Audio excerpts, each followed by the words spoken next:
دي الكاوية بعد ما قفلتها.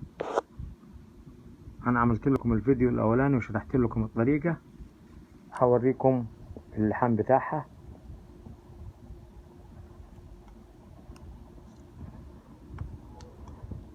في منتهى الجمال في الدنيا، بتسيح في منتهى الجمال. اديكم زي ما انتم شايفينها.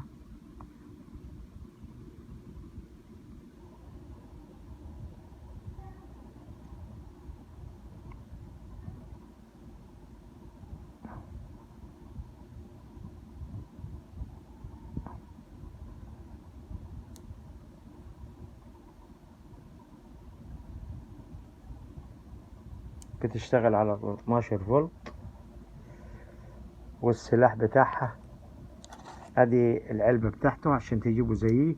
ده بيتباع من عند الجماعة بتوع عربيات الديزل السولار.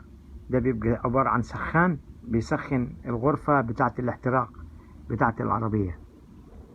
وادي اللحام بتاعها. هنفكوا السلكة دي.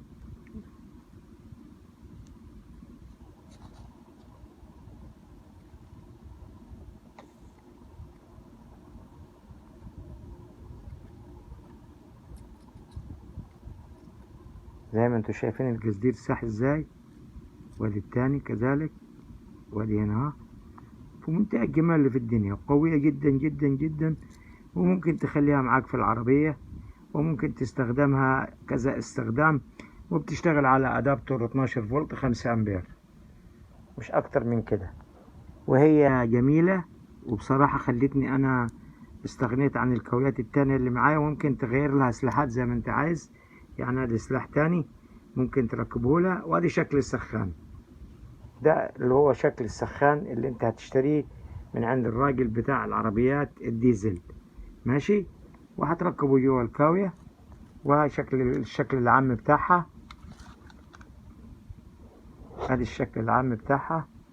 والكاوية باظ السلاح بتاعها جوتة اصلية ياباني، فلما اتحرق وباظ انا طبعا زعلت. ازاي ارمي كاوية زي دي؟ ورحت جايب لها السلاح ده ورحت مركبه لها. وهينفعكم ان شاء الله باذن الله بالتوفيق. جابر شافع سوهاج. السلام عليكم ورحمة الله وبركاته.